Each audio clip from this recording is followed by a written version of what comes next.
You ever wonder how the most powerful person in your neighborhood can go from queen bee to laughingstock in less than 2 weeks? I'm not talking about some celebrity meltdown or a tabloid scandal. I mean the HOA president, the person who runs the block like her own little fiefdom, gets taken down by something as simple as a locked garage door.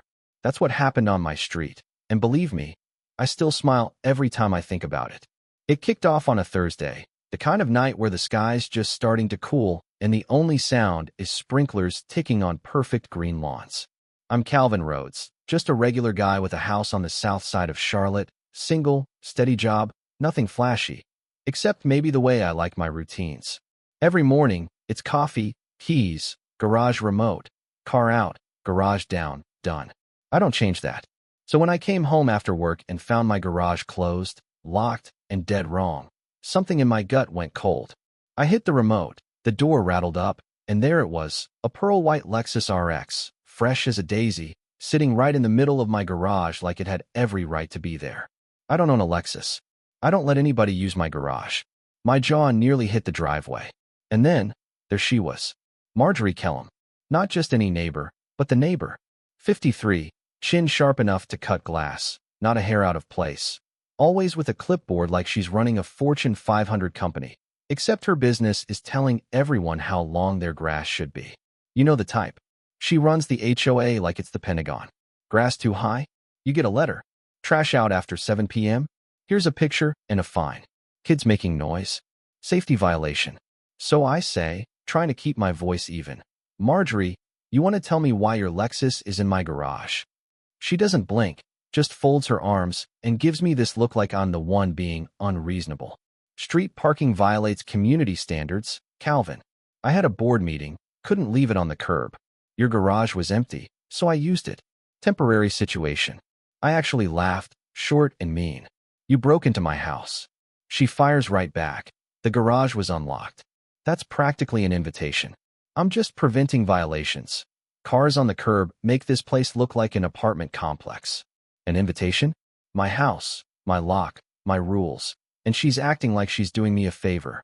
I almost lost it right there. Could have called the cops, could have started yelling, but something in me just went still. See, I had a trip booked. Puerto Rico. 10 days of sun, surf, 0 HOA. My suitcase was already packed by the stairs. I looked at Marjorie, looked at the Lexus, and said, if you think this is acceptable, we'll see how acceptable it feels in a week. She tried to demand an explanation, but I just closed the garage on her, locked the door from the kitchen, and rolled my suitcase out to the Uber. She was still shouting something about board policy when I left, but I didn't look back. Honestly, I laughed the whole way to the airport. Now, you'd think the drama would end there, right? Nah. By the time my plane landed in San Juan, Marjorie was already panicking. Her calls blew up my phone, ignored everyone. Her husband, Douglas, just shook his head. You parked where? He asked, coffee splashing onto the table. In Calvin's garage. It was open, practically an invitation, she snapped. Douglas just stared at her. That guy works with computers, Marjorie. You think he won't notice? What? You want him to thank you for free parking? But Marjorie, she can't let it go. She's got her binder out, flipping through HOA bylaws, desperate to find a paragraph that makes what she did okay.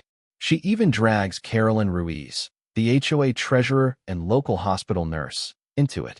Carolyn's just gotten home from a night shift, eyes half closed, and Marjorie bursts in. My car's stuck in Calvin's garage.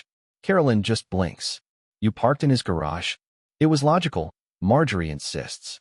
You entered his property without permission, Carolyn says, and there's this moment where you realize even Marjorie's allies think she's nuts. You've gone too far this time. And that's when the humiliation starts. Marjorie, for the first time in years, has to bum rides from neighbors she usually lectures for not pulling weeds. Gordon Hayes, retired mailman, gives her a lift and can't resist. Didn't know HOA royalty needed help from us peasants. The icing on the cake? At the next board meeting, Pauline Jennings pipes up.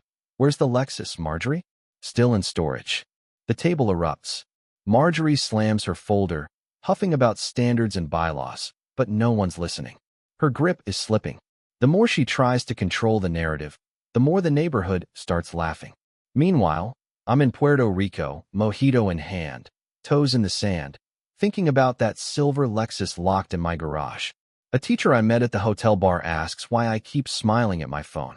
Social experiment, I tell her. Some people only learn when you let them taste their own medicine. The truth is, I didn't plan to embarrass her, but the longer I stayed away, the funnier it got. Back in Charlotte, Marjorie's desperation's growing. She tries to rope in Harold, the neighborhood handyman. Can you help me get into Calvin's garage quietly? Harold nearly drops his wrench. That's breaking and entering, lady. She tries the police. The officer just shakes his head. Ma'am, you trespassed. He hasn't pressed charges.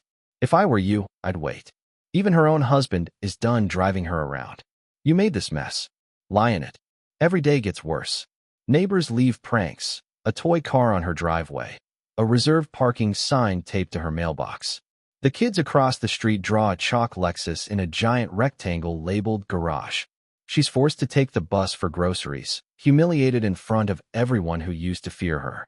Pauline, the secretary, shows up at her door just to twist the knife. People are talking, Marjorie. Must feel strange, huh? Calvin played you at your own game. And now the whole neighborhood knows.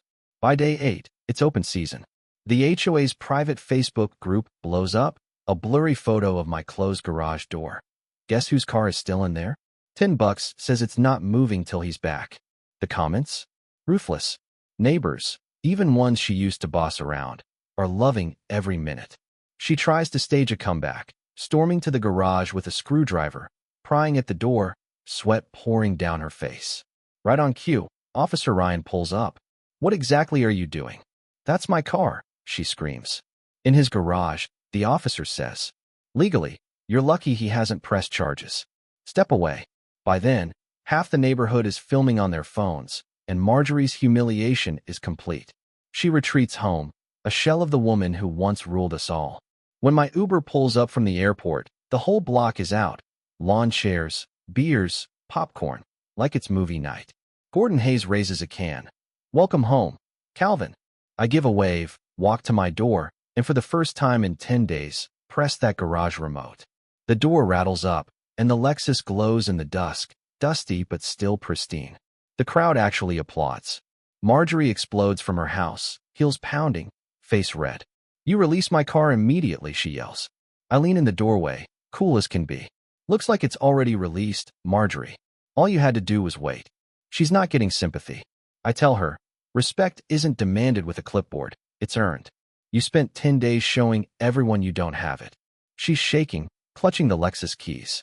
Even her husband won't look at her. She gets in, drives the 20 feet to her own driveway, and disappears inside. The neighbors start to drift off, some laughing, some just relieved. Next morning, the whole street feels lighter. No notes on doors, no nasty emails. Kids play basketball in driveways. Wind chimes jingle on Martha's porch.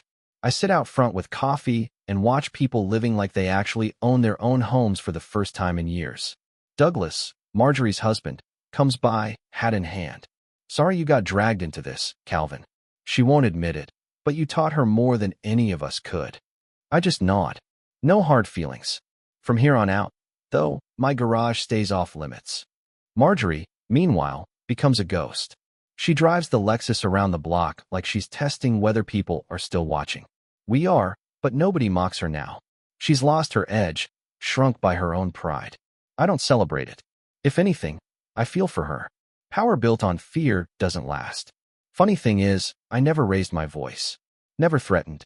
All it took was a locked garage door and a little patience.